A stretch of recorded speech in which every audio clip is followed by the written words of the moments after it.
Tem uma oração que parece que não faz sentido, mas pra mim hoje fez muito sentido, que eu fiz quando eu tinha 15 anos e jogava futebol ainda. A gente frequentava uma célula e teve um dia que eu tava muito mexido com relação aos meus sonhos. Eu fiz a oração simples de aceitar Jesus Cristo como meu Senhor e Salvador. Só que eu acabei largando o futebol e indo pra um outro caminho, e essa oração se perdeu na minha mente. E eu nem lembrava, literalmente, eu não lembrava que eu tinha feito essa oração. Só que nesse outro caminho que eu busquei, tudo que eu buscava e não me satisfazia, eu tentava encontrar Deus nas coisas. Eu tentava encontrar Deus onde não existia Deus. E eu fui percebendo que isso me causava uma dor, mas ao mesmo tempo eu não abria mão dessa dor.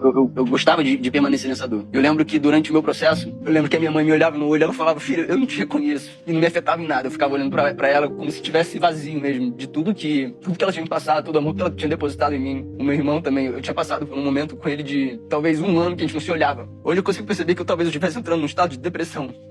E aí eu vou cortar pra quando eu conheci o Dani, quando eu jogava bola. O Dani, a gente ia junto pra Nova Iguaçu e ele ia louvando, ia falando sobre o amor de Cristo pra mim. E nesse meio tempo eu comprei uma Bíblia. Nunca tinha aberto uma Bíblia na minha vida. E aí eu comprei a Bíblia, deixei ela do lado, lá no quarto, tranquilo. E eu lembro uma vez que a gente tava entrando no CT do Nova Iguaçu e lá tem muito monte, né? E aí o Dani olhou muito apaixonado pra os montes lá e falou assim: cara, não é possível que alguém acredite que isso seja feito sem querer, sabe? Olha a perfeição que é isso. E eu olhei de forma diferente, falei: cara, nunca tinha pensado nisso, é mesmo. E a gente se desencontrou quando eu parei de jogar bola, foi quando eu entrei pra malhação. E durante esse processo de malhação, foi tudo muito intenso. Eu tinha acabado de perder minha bisavó, que era a matriarca da família. Os meus pais acabaram se separando.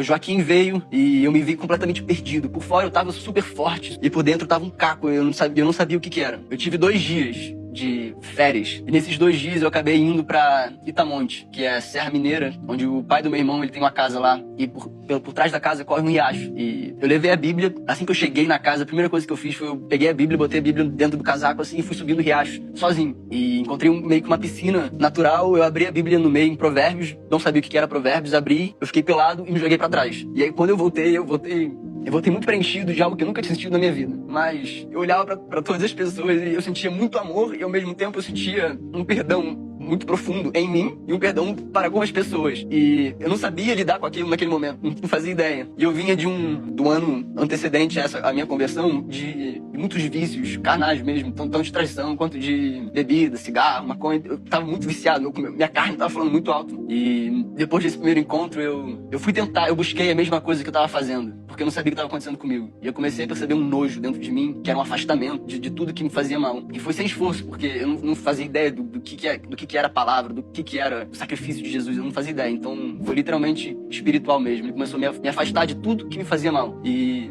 não tem explicação o amor de Cristo. Não tem mesmo.